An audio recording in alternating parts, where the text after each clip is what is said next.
Welcome to the Legacymakers podcast. At Legacymakers, we believe that family is the foundation of society. And if you can change your family, you can change the world. We are on a mission to see family restored to the way that it was intended, so that every generation will set its hope anew on God. We want to see a movement of unity and purpose coming to life in families across the nation. And we want you to be a part of that with us.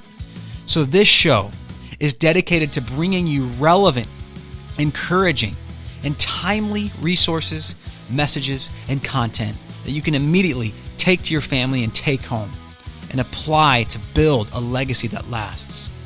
So if today's episode is encouraging or helpful in any way, would you please consider making a tax-deductible donation on our website or at the link on this podcast? Thank you so much for listening and enjoy the show.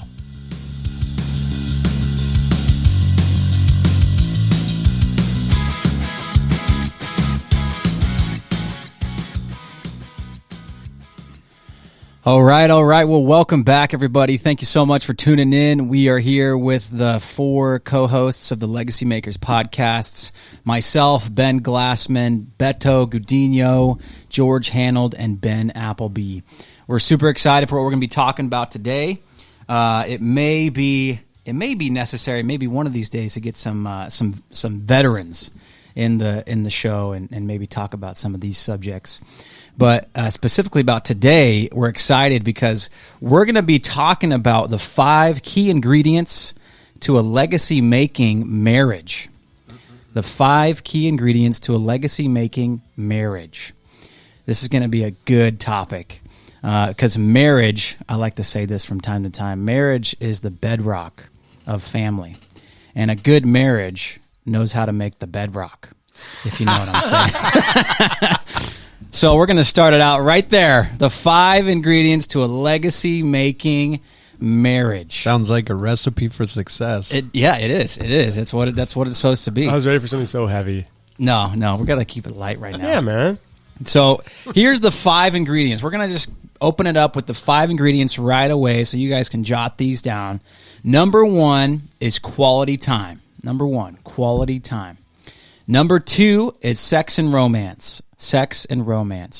Number 3, teamwork. Number 4, communication. And number 5, praying together. And I'm not so sure I would maybe label those in the order that I said them as far as order of priority. But as far as the ingredients go, those 5 definitely hit the top of the list. And so we're excited to share a little bit about these and kind of each of our lives and our stories, and talk about some ways that we can grow or improve in each of these areas to make our marriage a stronger marriage, a legacy-making marriage. So let's just go ahead and dive right in with number 1, that we've got quality time. And, I kind of put some notes on the side of this one, which in my mind is, time for deep conversations, some real intentional conversations, not just like the small talk, checking in, how you doing, kind of passerby type conversations, but real putting in time for conversations. But then also it could be, fun and exciting activities together, or doing things that you love together, making time for that kind of quality time. So number 1 is quality time. So let's just talk about this. Quality time. When you guys think of quality time, what else comes to mind for you guys? No, Beto. Kids. Kids, all right. Quality time is like, I'm just going to go with what some of the people that might be listening would say. There's no quality time. I have kids, right? So already I'm just starting with maybe like an excuse for quality time, right? Yeah. That's good. All right, so I'm going to just, if we're going to talk about problems and barriers first, then I'm going to address that one right now, Beto, and meet you right there and say, I would guess, if I had to have an educated guess from talking to some couples, not all, that the time that would be designated for you and your spouse, for all of these things, by the way, not just quality time and communication and sex, is nighttime, right? Bedtime. And yet what we hear from a lot of couples, Riley and I, is that how can we do that when the kids are overrunning us at nighttime? And so, we have a large family, which has forced us to our knees to create systems or structure for kind of intentionality, which we're always talking about. And so that's an advantage. It is, in a way. It's an advantage because we're kind of ruthless. And one of the first things that went into place for that system was bedtime. bedtime routine. Not perfect. It's messy. It's loud. There's fights. There's knockdown, dragouts, just like everyone else. But the thing that is almost universally non-negotiable is that it starts at 6:30, and I walk away at essentially 7:30, 7:45, 8 o'clock at the latest. And when I say start it, we read to them. So we read to the kids at night, and that audience is kids as young as 4 and as old as 10. And so when we read, they're in their room, in their beds for an hour. I mean, what kid doesn't need to be calmed down for a minute? Like, they need to wind down and calm down for a minute. And so we run that reading experience. And then after that, I could go into a lot of detail about that hour. But after that time, it's dad and mom. It's husband and wife time. And so whatever that is, whether it be talking or whether that be shows for some or, sex and intimacy. And we hear these stories of people like, oh, no, the kid's sleeping in our bed still. Like, as a 5-year-old, I'm not talking about a newborn baby, but like as a 5-year-old or a 9-year-old, the kid's sleeping in our bed, or, yeah, they're running through our room at 10 p.m. And I'm like, oh my sweet Jesus, this is not, you're going to suffer. Like, the marriage is going to suffer.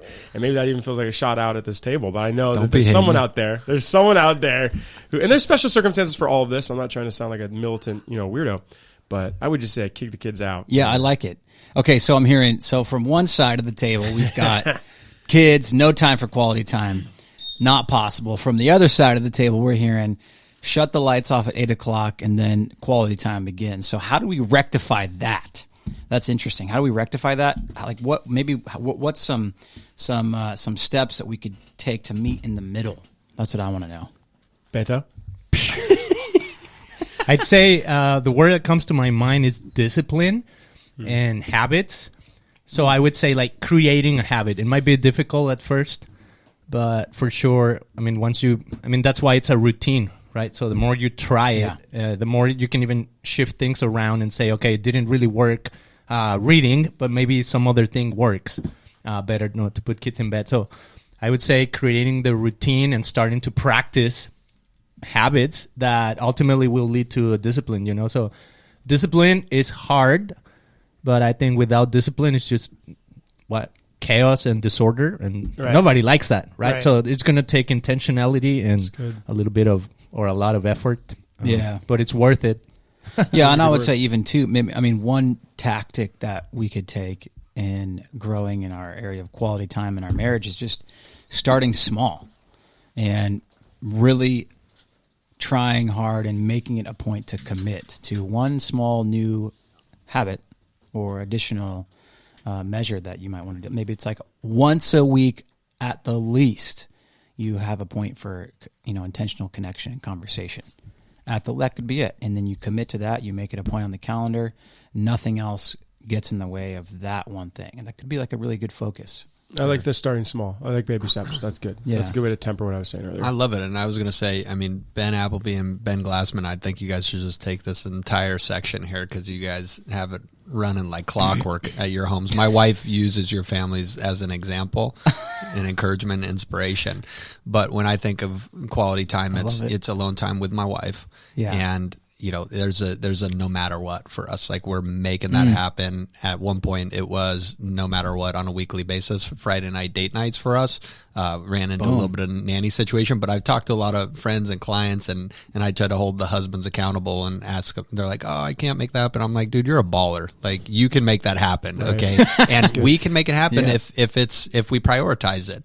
And that's why I love that phrase, no matter what, right? We're going to make it happen. But for me, the quality time is about appreciating my wife. And I've got this great quote: the more you appreciate your wife, the lovelier she becomes. That's from Edwin Lewis Cole. And shout out to Charlie Hurst for giving us that great quote, sharing it with our couples group. But I truly mean that and have experienced it.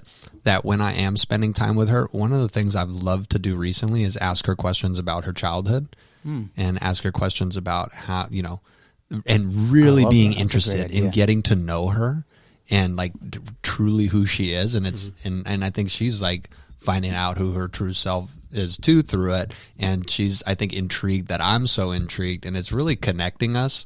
And I sometimes in advance will think up great questions to ask my wife. That's sick. And then pay attention. And even if it's, showing interest in, if she had a dating life before me and not responding in jealousy, could be a huge win and can actually bring us closer. Yeah. but admiring her too, and the things that I love about her, and making them the focus. Because it's a common problem among men. I'm not sure if you guys were aware of this, but a lot of men struggle with looking at other women. And what I've found is that the more I appreciate my wife, the more beautiful she becomes. Yeah. And there really is no other woman. Yeah. And I don't need to play that comparison game, because my wife is so smoking hot, because I'm appreciating and loving her, and she truly is my dream. Yeah. Yeah. I love two things you said. That one, and this works for any area of life. A second, before we started recording, we were talking about the Bible and how it talks about your mind and take every thought captive, fix your thoughts on things above, whatever is pure, lovely, good, And I thought about this one day. It just occurred to me, like whatever we fix our attention on becomes enlarged. Yeah. So the greater percentage of attention it gets, the bigger and grander and more wonderful it becomes too. And so God, I think, knew that. And I love what you're saying about fostering, kindling a love and even our glances. The other thing you said that I think was pretty profound, dude, is like thinking about one good question throughout your day that you can ask your spouse later. I think that's a sick baby step kind of challenge. Yeah, that's I super think we should start a group and kind of mastermind this thing and share a message, like a question to ask our wives that night. We definitely need like team Slack or Asana or whatever it is. It's like let's get a group Slack. text where we're talking. One good question a questions. day. Yeah, I like Go. That. Yeah. Slack it out. I love that. Yeah, but as far as getting quality time at night, I think our kids are a mirror of ourselves, right? So they're gonna do with the example that we set. So you're a great example of that, Ben, and as Beto was saying, that the routine and the habit, and you've got it like clockwork. We start at 6:30, we end at 7:30. They know you're committed to that, so they're committed. Yeah, and I guess I would say, just to like call out the concern that maybe a parent is having, like, well, that seems harsh, or why can't they be included, or they need more. We were also joking about overparenting or coddling before we started recording, George, and I think like what I would just say is, well, first of all, I never remember an instance where we had to close the door in someone's face. Like, I'll say that much. Like, no, like, and again, they have each other. I mean, the twins got each other, and you're more than one. For people who have only one child, I can see that being pretty dynamic. But they're all friends for our, there's so many of them, and they're all friends, so they have someone. They're definitely not lonely. Is what I'm partially trying to say. But what I'm also trying to say is, like, I can never remember a time where they felt kicked out or refused or blocked out, or that they were scarred by the fact that we drew a line for mommy and daddy, and so that's because you set clear expectation to begin with, right? Yeah, I think that's probably part of it, but I'm just trying to assuage any fears or concerns a parent might have of like, well, and maybe you're attachment parents, which is really good psychologically and really good biblically. We were too, up to a certain age. They co-slept with us in the bed, and they, they got to be really. We carried them, we nursed them. All of those things foster insane psychological attachments in the brain that you can prove biblically too.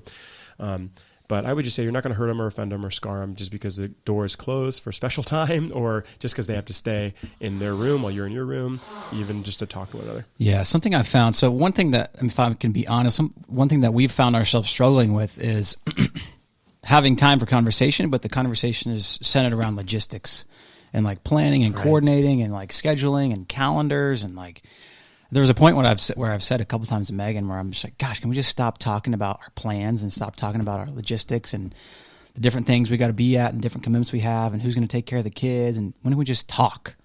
And what I realized is that a lot of that has to be led by, at least in our experience, by the husband, by the man, to lead that type of conversation. And so one thing that's been helpful for us is I've committed to lead that area of our life and make it a point to schedule it and announce it and make it a clear commitment that we're going to spend time together and just talk. And that has had to come from me, not necessarily from Meg, but from me. Because otherwise, we're just continually talking about everything that we got going on. Dude, pretty controversial for you to talk about a man leading in a marriage, in a family. But I would say, hey, we've got to lead from the front, and I'm the guy who has to do it, right? As you're saying. I think it can be a give and take too. I mean, I love Yeah, a man yeah. taking ownership, and again, you can have a beautiful biblical model for that. Like, Yeah. Adam, is Eve caught in the first sin? Maybe, maybe not. You could say that Adam's caught in the first sin. It's a sin of omission because he didn't lead, he didn't guide, he didn't go first, and so you could. So I love that. I could play both sides. But are we jumping to number 4, communication? Because I like where you're going with this talk thing, or do you want to stay linear? Well, yeah. Let's go to number 4. But first, let's just wrap up quality time with what could be like a great picture of maybe not so much as something that could lead people to compare with maybe like perfection, but like what is like a great healthy standard to shoot for when it comes to quality time? What would you guys say? For me, it would be, I mean, this is very specific, but it might be helpful. It's listening. Millie likes expressing herself and kind of like recapping on whatever she lived that day. And to me, it's listen.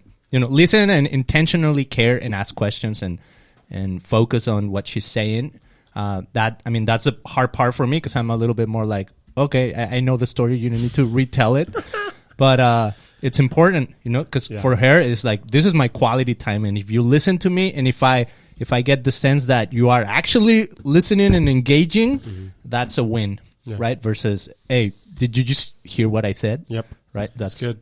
So I'm going to build on that because you took my answer, listening, right? And so when we're asking those intentional questions, even like, hey, how are you receiving love right now, right? Because it may have changed. And so her letting me know, you picking up around the house type of thing, listening and responding. So I believe quality time really does start before the clock starts on that 1 hour you guys have of focused, intentional time together, and it starts that entire day that my actions say he really was listening. Yeah, that's good. Yeah, so I can see how we're kind of taggling between communication and quality time, but I don't want to leave out the idea that like it is so important to just have fun together and just to like enjoy each other and to enjoy nature, or go on a walk, or you guys are a great model or of that. go do like an adventure, or go skydive, some maybe not skydive. That's what we Date do. night. Something fun, man. Yeah. Like just enjoy life together. Like that definitely does. I'll say something to that because I think fires. that's one of the qualities that we've experienced with, like for the last year, in which we've been intentionally trying to walk together at least one day of the week. If we can do more, we do more. But the one day of the week that we do, it's quality time. We're walking an hour, like an entire hour. Sick. In today's society, an hour is ages. Unbelievable. Right? So we're walking an entire hour. It's good for our health. Yeah. And it's good for our marriage. And sometimes we even resolve things, like we're mad at each other. Yep. And we talk, and by the end of the walk, we need to figure things out. Love that. Right? And Ben, to build on your thing here, I think this would be worth the stop by to listen to this podcast right here, this nugget. The fun guy gets laid. It's true. That's a segue to the It other is point. true. My quality time wrap up is just what I heard you guys say. So start with one night a week. All of you said that. Active listening, really good. Come up with one intentional question. Yeah. And then the final thing I would nuance is be ready to share in turn. That's taken me 10 years to learn that when she asks how my day is, she's not just being nice. She wants to hear a diverse, intentional, thoughtful recap of my day. She's not just asking to check a box. She wants me to say something like, how was your day? Good.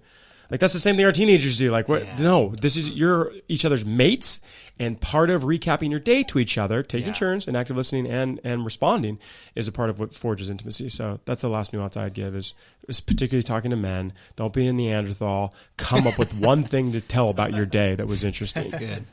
All right, well, we're segueing into communication then. So let's talk about communication and maybe come up with some bullet points to improve our game, or maybe grow in the area of healthy communication in our marriage. What does healthy communication entail? All right, I'm going to strike first because you inspired me earlier.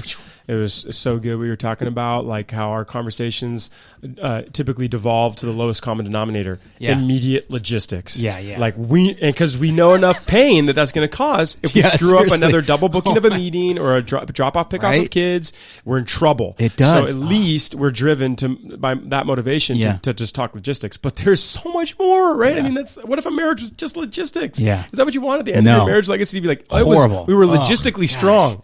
Oh my God, how sad. Sucks. So, okay, I'm going to come out swinging really bold on the first crack when it comes to communication. We've just recently discovered this. We're not perfect. We're not the pros. We're not gurus. But about 2 weeks ago, Riley and I put away Showtime.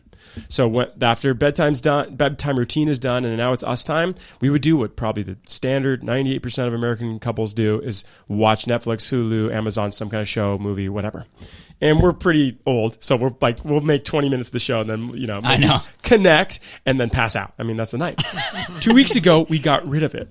The screen, I mean, we already don't have TVs, but we'd have a nice size iPad, and that's where we'd watch all of our media. Yeah. We got rid of it 2 weeks ago. Nice. Game changer. 2 words, game changer. We find ourselves, and I'll wrap this up. We find ourselves, Ben, to your point, talking about things way deeper than just logistics. Beto, you were saying before, like, what about that unresolved conflict that we had earlier in the day? Because we only had a split second. Obviously, we didn't finish that conversation. Obviously, we didn't have resolution in that conversation. We were interrupted, or we ran out of time. And so now you get to finish those conversations. You get to talk about what's next, so you don't have that same faux pas from the day before. And just go deep. And it's been a gift. We're in place of that Showtime. Even if it was just 30 minutes of a movie or show we were able to watch before moving on to other great values. It's crazy. The other night, after a day where we had 2 big conflicts, we had 2 really big fights, and it was all me, of course, lashing out, at one moment, and then the next moment, just being in a rush and just like being super frustrated and impatient with her. We had like our own impromptu hour-long therapy session. It was. We had to do layers and layers and layers of the onion. It was amazing self-discovery, and confession, repentance, and deep understanding of each other. We've been married, I think we're coming up on, I think we just had 14 years. And like, we're still trying to figure out what kind of man are you and how do you respond best to when I want to interrupt you? 14 years, 14 kids. Yeah, exactly. Something like that. So I'm coming out crazy, and I'm saying throw away your screens, at least at nighttime. Yeah, I love that. Throw But away your screens. and it sounds like such a blessing. But what would you say to someone if their spouse wasn't on board for them? They're like, hey, I just want to like check out pretty much, and Netflix is like my go-to. Mm-hmm. That is a great question. I don't have an answer to that. No, yeah, and I don't have a perfect one either, but I would say, just like anything else, test it. Test it and see. Give it 7 days. Give it 30 days. You shall see. Yeah, it works. It works for a lot of different things. In my mind, it goes to a deeper question of like being equally yoked. Okay. That's where I start to go. That's crazy. So we're not going to go there. Deep. That's a little deep. I think this is a personality preference, and we're not. I think I can maybe read between the lines for George. Like, a lot of our ladies are, stay-at-home moms, and like the best thing for their minds, it seems, is to just scroll for a few minutes, like at the end of a long day, on either social or watch a show, a guilty pleasure. The Bachelor, whatever, is my wife's guilty pleasure. Less and less these days, but like that, does that feel good? Maybe. But you don't know how good you feel when you try a different model for your soul and your heart and your mind, what it needs. We think that that's a great hit, like that's a great little dopamine hit to just like look at a screen, and we think that's filling until you've tried like the genuine article or a great alternative.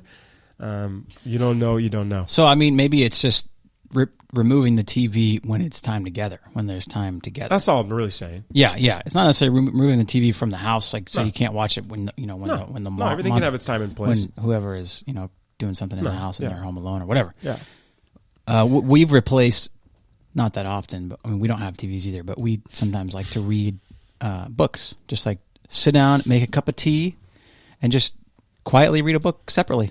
That's good. It's pretty nice. I recommend it. It's done wonders for his communication. I love that. But as far as quality time goes, we're kind of waffling, remember? Sounds wonderful. We can jump all over, dude. There's no rules, just right. Yeah, exactly. I think some communication. Some couples might be communication. worried that they turn off Netflix and they're just going to sit there in awkward silence. But I think, hey, silence is okay. Bring on the awkwardness. Yeah. Bring on it, right? Go after it as an opportunity in that. And, if all else fails, just start rubbing her feet. Yeah, I love that. Exactly. Yeah, now we're back to quality time. I love that. Dude, it's just profound. I mean, again, I love how Ben phrased this written down somewhere, like, time is not on our side. And so, like, I bet you'll remember 3 things you meant to talk about or needed to talk about as soon as it's quiet. Let it be quiet for like set a timer for 2-3 minutes. Right. And I bet you'll come up with something to talk about. But you brought something up that I think's so important and a huge lesson, especially for men, which is how we respond. And the book of James always comes to mind. Be slow to speak, quick to listen, and slow to anger. And I truly believe that if we follow that word of God. It is giving time for the Holy Spirit to come in. I've heard people say that the immediate response is like, from the flesh, like you take that time and it allows for the Spirit to come through instead. And even if we take that time to be like, okay, Holy Spirit, like I'm giving this anger to you, basically come in. How do you want me to respond? It can change a traumatic situation and a huge day-long fight that could go on for a month, right, of crazy cycle to just a massive win. And I'll give an example of us coming back from vacation and my wife needing to go see her dentist pretty urgently. And basically like, hey, she's on the phone with the dentist. Hey, they've got 2:00 available, like whenever tomorrow. And I'm like, are you freaking kidding me? Like, we've been gone for like 9 days. I have so much work. You just heap so much stress on my back. Do you have any idea what I have to accomplish tomorrow? Like, blah, blah, blah. Like, she's on the phone with the dentist looking at me like, oh my gosh, I shifted that whole day. I mean, just ruined our last morning basically on vacation, just coming clean with you guys. Thankfully, we were able to like have our like alone time to regroup. We've been reframing and working through this DNRS, which is like visualization and stuff like that. And we came back and like reunited differently. And I, of course, apologize because I'm always wrong, the one who's at fault. But the point being is, how opportunistic is it with our children, even instead of responding in anger when they spill a cup of water or something, to take a few seconds and they look to us to how we're going to respond to that too, and show them that I believe it's the greatest opportunity for them to see God in us. I love that idea of leave room for the Holy Spirit. Make room for the Holy Spirit. That's so good. And just watch what happens. So here's what I'm hearing for communication. Again, we've kind of wobbled between quality time communication. There definitely is some overlap. Be a good listener. Ask good questions. Don't just talk about logistics. Put the TV away. It's a game changer. And I would even say, I put on here, embrace the silence for communication. Embrace the silence. Sometimes it's hard. Sometimes learning how to communicate and have good, nice conversations and deep conversations or thoughtful conversations is a practice. Yeah. And sometimes there's going to be some silence as you kind of dance it out and walk it out and learn to do that. Yep. So embrace the silence. I think those are great tips. But again, I don't think we can overstate the importance of communication. Obviously, communication has so much to do with a healthy marriage and strong marriage and a legacy-making marriage. And I would even, throw in there conflict resolution as like a subtopic in communication. That I'm gonna say one little go-to resource for anyone out there who is interested in learning about conflict resolution. There's a great resource called the Nonviolent Center for Communication, and it's a awesome, just basically a systematic flow of a conflict resolution conversation. Check it out, the Nonviolent Center for Communication. Great resource. But let's jump into sex and romance. Number 3, sex and romance. Sex is... Say it one more time. Sex and romance. Love it. This is awesome. So fun. Sex and romance is arguably the deepest and probably one of the most important areas of a marriage, as it's the deepest area of intimacy that we were made to experience as humans, and the gift from God to embrace each other and be intimate together and love each other. The Holy of Holies. Yep. Yeah, exactly. But to not create too much anxiety around it or comparison and whatnot. But let's talk about it. What does it mean? What does it look like? How can we grow in this area to make our marriage stronger? Yeah, well, I love that you start with a qualifier, Ben, of like not every model fits everyone or every commentary fits everyone. You got to, take everything we say here with a grain of salt, especially me, because my wife and I have been really vocal about sex and intimacy for couples. But every case is obviously different, needs to be adjusted. So we want to give people grace to be in process for sure. I love what Pete Scazzaro says. He calls sex the covenant renewal ceremony. covenant renewal ceremony. So you've heard of vow renewals. Well, every time your bodies come together is a vow renewal. It is a covenant renewal ceremony. The Bible talks That's about a great line. Yeah, the man and woman being married, and the two became one flesh. So I tell a lot of young people who are not married and they're having sex the same thing. Well, why is it so hard? And why am I having such a hard time with this breakup? And why am I so messed up over it? And I always ask, were you having sex? Yeah. I said, okay, well, because you were experiencing biblical oneness. Whether it was blessed by God or not, whether it was the right order of affairs or not, it doesn't matter. Mm-hmm. The way God designed the whole thing is that when your bodies come together, you're experiencing actual soul tie, mind, body, and soul merging and melding together. Mm-hmm. And so how does that impact us on the positive side? Well, we just need it because of the drift and the forces of the flesh, the world, and the devil that are trying to tear us apart every single day, minute over minute. Dissension and conflict and unresolved, temptation. Sex is the spiritual, emotional, mental fix or tool, offensive, defensive, to fight and push back against those things and make sure we come back together and are protected and strong in our marriage. So, I can come back to practical stuff later, but I love that as a kind of a why framework for it. So good. I love how you ended that with it protects our marriage.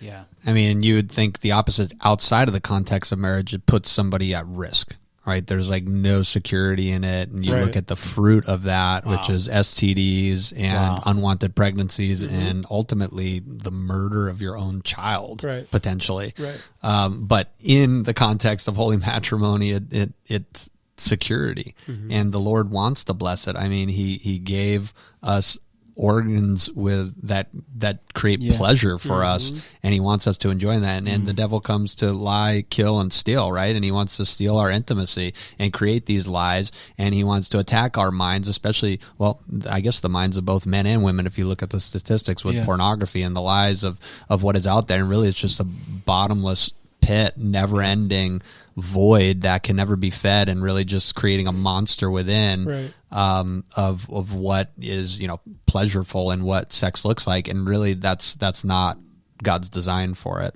at all. Right? Yeah, and you make me think even, George, about even we can critique the church too and its Christian evangelical culture over the last 50 years. Purity is a good word. We have a whole book devoted to purity and holiness, Leviticus and others. Like, it's a good thing. But what the evangelical culture did over the last 3-4 decades was make purity culture a toxic, negative, naughty sex thing. Mm-hmm. So sex became super naughty and super wrong and super defiling.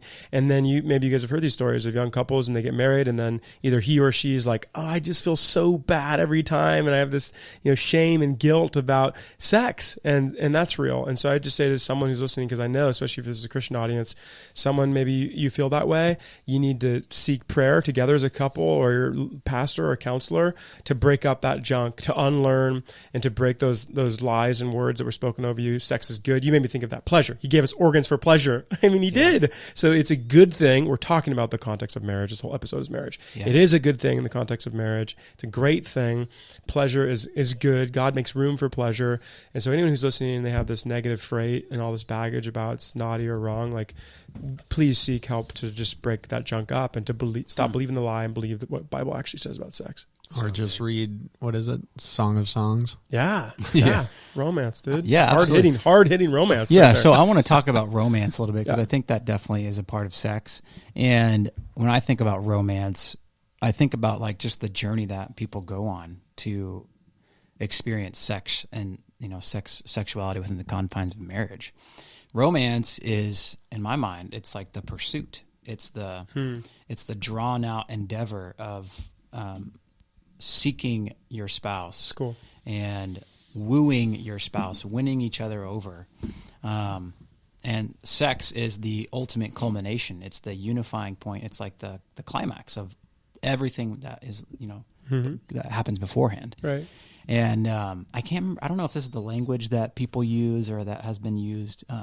I've read several books about it, but as sexual, like, we're sexual beings at the end of the day. Like, we're sexual beings. Like, everything is like intertwined.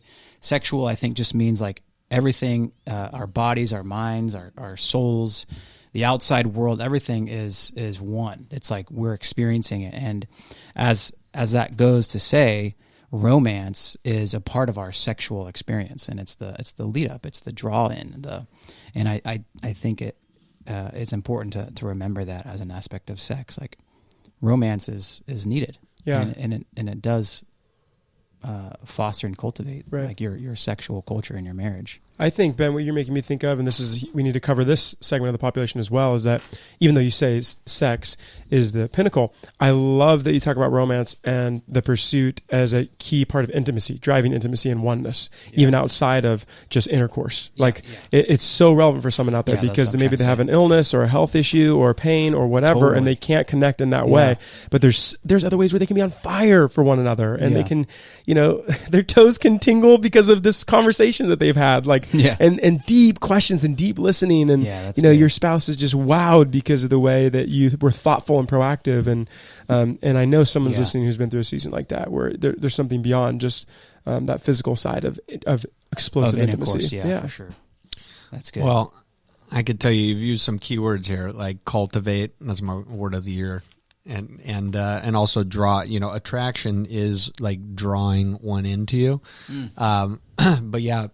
Ben, you bring up about people with, health issues and stuff like that, where sex might not even be a physical possibility for them. Where I've talked to a lot of couples and even experienced this in my own marriage, where sex, from the wife's perspective, is viewed as painful and like a form of suffering. And a lot of men out there, maybe even their wife is willing to have sex with them, but it's kind of like just to kind of provide that release for their man or something like that. But I would challenge all of these listeners to consider that this is an opportunity that God's calling us into as husbands to step into this with Him and to truly be Christ to our wives. Christ in the flesh. And that what did Jesus do for His bride, the church, right? He gave His life for her. Right? And what does He call us as followers to do? Pick up our cross, to deny ourselves, pick up our cross, and follow Him daily. And I think this is the opportunity for the intimacy portion of this, which is intimacy and sex are two different things. And that this has, in my marriage, allowed us to go far deeper in intimacy than had it been, the sexual revolution. Where my wife had battled some very serious health things, and sex was basically off the table for quite some time. Okay. And, I even had worldly counsel telling me basically leave her. That I could get better. And I could tell you that there would be men in my position that would have done that and gone and said, hey, I could get this elsewhere.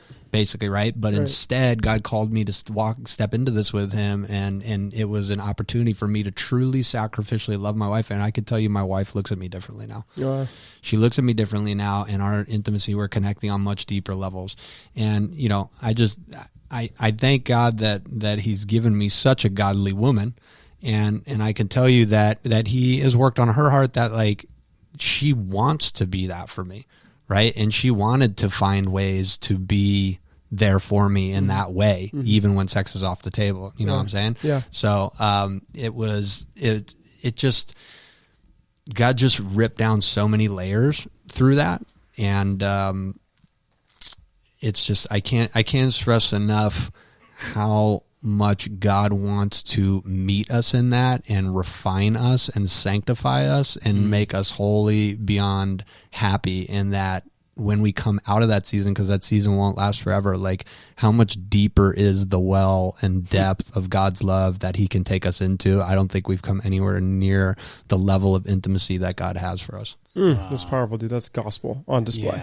Incarnational gospel on display. I love it. Incredible. Thanks for sharing that. I really do love that, because like you're saying, it does give us the opportunity to demonstrate Christ to each other and to our spouse, which is the ultimate goal. And the like you said, the deepening well of intimacy that's being created.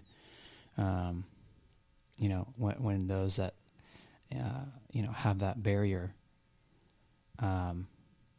The intimacy is just so much stronger. And that's why we got to keep encouraging men, and I remember being in this fellowship group one morning, and basically I was one guy kind of said his thing, and then I kind of complained basically about what we were going through. And then the next guy goes and he said, yeah, my wife like died last year. Dude. And I was like, oh my gosh, you know, wow. Super perspective was brought. So, you know, when I talk to other men that are maybe in my view going through, you know, half of what I went through and are complaining and kind of throwing in the towel and giving up and pointing at the wife, right? It's like champions there's two choices, right? There's literally responsibility and ownership or victimhood, you know? And I think the fallback in our culture is victimhood in what's being taught by mainstream as well. But we need to learn to take responsibility, to take ownership, to step into that and say, what am I doing? And God wants us to look at our own action, always. Not what our spouse is doing. Right. It's covenantal, right? Not contractual. They don't need to be upholding their end of the bargain for me to be Jesus in our relationship. It's true for some seasons. But let me tell you something. When we do uphold our end, we can win them over and draw them in to stepping into their role at a higher level than we've ever seen, right? Yeah. I truly believe God can work, and I've seen him work these miracles through steadfast patience, endurance, prayer, and vision, and in writing, and making our requests known to the Lord with faith. That's a good segue for prayer. I know we're running low on time. Thanks for sharing that. Thanks for being here. Can I say something really practical for people? Because we want to empower them. What's a practical step we tell all couples? One, talk about expectations in the bedroom. Like we talk about how many kids we want to have. We talk about how much we're going to do for finances or what our goals are. We never, definitely not in premarital, but maybe not even sex expectations. Yeah. Within reason, within understanding, within the season you're in with your spouse. You talked about that, George, of like, well, some spouses, like particularly the woman, are just doing this just to serve their husband. Like, it's amazing. I mean, it's profoundly, like I said, gospel incarnational. So, but come to that mutual agreement that serves both parties well, and be empowered and safe and candid to talk about that. And you can even go a layer deeper about like particulars and what do we like and don't like, and make sure both parties are giving and taking. And it's not just all about pleasing the man. There may be mysteries and secrets about the woman you never knew were possible. And lots of couples, especially Christian couples, are never empowered to have those two conversations. So we bless you in the name of Jesus in candor and in safety. If you can't be safe with your spouse, where can you be safe? They're your most safe, covenant, close person. So have those conversations. It'll bless you and all the generations. And that's the true Christ-like marriage, and the recipe for success is to count the other one as more important than yourself, and as each of you to strive to be closer to Jesus, right? In the pyramid there, you're becoming closer to each other. Yeah, exactly. I love it. Well, okay, let's segue to teamwork. I think this can be a little bit shorter one, but the reason I put teamwork is just because I don't think that it's just the dad supposed to work and then the mom takes care of the kids and makes the house up and whatnot. Right. I think teamwork is like it's both people doing both things simultaneously and in synchrony. I'm just going to jump in on this one that I think this plays into the intimacy. It plays into the quality time to free up your wife, to see the opportunity to jump in and buckle the kids in their safety belt instead of having your wife breaking her back, picking up these kids. Now I run around the vehicle and jump at the opportunity each time, and she's picking up on it. She's like, whoa, what's going on with this guy, right? Because I heard somebody kind of encourage me to do it. And just any opportunity I see to jump in and serve her and make her life easier or free her up or give her that free time that she needs, that is teamwork, and it's going to roll over into these other ingredients. Totally agree. I think this conversation is not about who works, who doesn't work, because it's so dynamic today. There's a key search terms for this. Keyword is co-parenting. And like that's I never knew. Riley and I were doing it naturally. We were taught and trained to do it. But then someone posted it and was like, "Oh, this is about co-parenting. Like there's long gone is the expectation the woman does everything. Like you need to get involved, Dad. Okay, you macho men out there who think we need more fathers, more men leading. Lead in this. Read your kid a book. Change a dirty diaper. Get them clicked in their car seat. Freaking walk them around the neighborhood. Put them to bed. All of that. Like get involved at every link in the chain." And even if you don't have kids yet and you're just a couple, because we're not diving into parenting, we're talking about marriage, though co-parenting will bless your marriage. Like, you co live in your apartment. You divide and conquer the tasks of cooking and cleaning. I love seeing my young sister-in-law and brother-in-law who don't have kids yet, but they're hard-charging professionals, both of them, and they take turns cleaning and cooking, and it's powerful. Like you got to do it together. Yeah, in our couples group, I mean, a lot of the wives have expressed that it's really hot when their husband does the dishes, and they even wanted to kind of set up a competition for that. Hot. And if I were to cook a meal start to finish and do the dishware afterwards, I mean, I don't know if there's anything more I could do to turn my wife on than that. Hot, dude. That's good. That's all I got on teamwork. Well, back to just to finish up teamwork, I think it's back to that scripture that you mentioned, which is to consider others more important than yourself. I think at the end of the day, like that should be the aim of teamwork is like, I want to serve you. You're like Christ has called me to lay down my life for you. Yeah. And I think if both individuals have that mindset and that aim, I mean, it would be heaven on earth. And as heaven much on as earth. this world and the mainstream and the new age and whatever wants to rob the meaning of love and make it a feeling, it's not a feeling. It's an action. It's a choice. And it's keeping no record of wrongs, 1 Corinthians 13, not keeping score. Yeah. Let's go. So good. Okay. The last one. So we've talked about quality time, communication, sex and romance. Can I just say I think Christian Teamwork. marriages have the best sex lives? Okay. Nice. Let's go. I think Talk Challenge to accepted. enough godly men, and even in my Let's marriage, go. I just know there's no better That's a recipe. call to marriage. Let's go. We'll fight it. God. All the guys out there, get married. Okay. Follow Jesus. Get a hot follow wife. Jesus No, I first. will call out men who are unmarried right now and they're Come freaking on. waffling or playing the field Yeah. or refusing to commit or Man settle down. up. Yeah, that's not manhood. That's not manhood. Stop Let's freaking go. pussyfooting around and get married right now. Exactly. Get married to that Christian girl who's out there. It's a huge pool of Christian women out there just waiting for a man to not to put down. I'll just quote one crazy pastor, to put down the lotion and the tissue paper and to just get married and have the real deal. That's right. Stop settling for the counterfeit and get the real deal. We can't charge hell. We can't charge the kingdom of heaven without putting that stuff aside. So let's go. There's a huge pool of women. I know a bunch of them in my church and in my family. I'm happy to introduce you. Come on, let's go. As Ed Cole would say, quit pussyfooting in the tulip fields. Okay, number 5, pray together. Censored episode, Beto. Pray together. And I would even just tag onto this, which I really think is important and is pretty much foundational to marriage, is your own personal walk with Christ. Praying together obviously is incredible. We've found it so valuable and so helpful in our marriage. And then also just like maintaining a discipline and like a habit of like building our own self up and fostering our own relationship with Jesus. Because he is the originator. He's the author and the perfecter and the shaper and the refiner. And he's the one who's growing my character and my wife's character to be better individuals for each other. So that's why I put that in there. So anyway. I got a quick that? one, and then George is the real pro on this one. He spent more time praying for him with his spouse, and I've more hours doing that than I've even been alive. So I want to hear from George. But I love that you kind of, for this one, like I'm reading it as like prayer and devotion. And so like what else has taken the place of screen time for us at night? I'm not saying universally, got to cancel everything forever, but at night when it's supposed to be quality time, we're talking and then we're reading aloud to each other. I love what you're saying about reading, just grab your own book. But like our church is going through a teaching series on Revelation, and there's a great book by Daryl Johnson, I think, on Revelation. It's pretty hearty. And she was already really interested in studying Revelation. So it's like, perfect. I'm going to read it aloud to her at night. And now we're studying the Word of God together out loud at the end, and we're talking about these epiphanies and our own little personal revelations and takeaways from the book. And it's super powerful, and transformative, and growing our faith together. We like to buy these little myths that like, oh, it's good enough if we're just doing it solo or by ourselves, and I'd say it's a myth. There needs to be a coming together of the spiritual walk. Prayer is like, I think, to your point, Ben, the fastest track to that, but I think you can do other things too, and so we'll pray for each other, but I love the devotional aspect of it too, and it's really, in 2 weeks, again, we have a huge track record of this, but in 2 weeks, it's really, we're hooked, and this is going to be our new kind of rhythms. That's good. Well, I think it's Brian Sumner, pastor, that always says, wash your wife with the word. And if, your wife doesn't want you to read to her, start rubbing those feet and just start reading. And I was doing that for quite some time. Every night, amazing. watering her Yeah, with you the would word always text me. and rubbing her Did you rub feet. your feet? Did you rub Yeah. your wife's feet? Did you rub your wife's feet?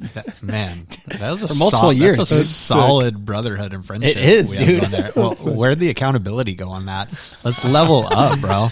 Pandemic. So, but some of these other things I've gotten from some of the best ideas come from other people are that, like proclaiming these family promises and truths of the Lord to where like now my children recite them together and know them. It's the cutest thing in the world, but we're praying together by speaking God's promises over our lives, have them up on the walls. I'm saying these truths over her, encouraging her to say them over herself, and continuing to try, right? Because there is power in our word, right down from biblical to scientific, and our bodies are made up of 70% water, right? When we're first born, we can actually command water, right? And you look at the book of James, we can command all things in life, but even water. And if we're mostly made up of water, we have authority and command over our bodies. So what kind of stories are we telling ourselves? Boom. It's good. Prayer and devotion. What bombs do you have, Beto? No bombs, man. Just this has been amazing. I'm just digging it, and Wow. I would say, there's too much. I can say too So much. good. It's good. It's good. Prayer and devotion, praying together, man. Yeah, we've made it not 100% accurate, but pretty consistent habit of praying together for before we go to bed, or just laying down in the living room, just like putting on some worship music and just praying, or grabbing each other's hands and just praying. Man, that's awesome. And it's been really special and just so helpful and unifying for us, especially in times of just turmoil or hardship or stress and whatnot. Yeah. So here's the 5 again: quality time, sex and romance, teamwork, communication, and praying together and having some devotion. These things are the things that we've kind of identified for the 5 ingredients to make a legacy-making marriage. And, I would recommend just taking notes and looking at how each of you can take one step, one action in each of these areas to grow and really develop a legacy-making marriage that will last generations. I'm going to hit all 5 ingredients tonight by watering my wife with the word and rubbing her feet. Let's go. Yes. Perfect. Step 1, water your wife with the word and rub your wife's feet. Step 1, man. Get out there and do it. All right, guys. Well, thank you so much for listening. This is episode 16. We will see you next time.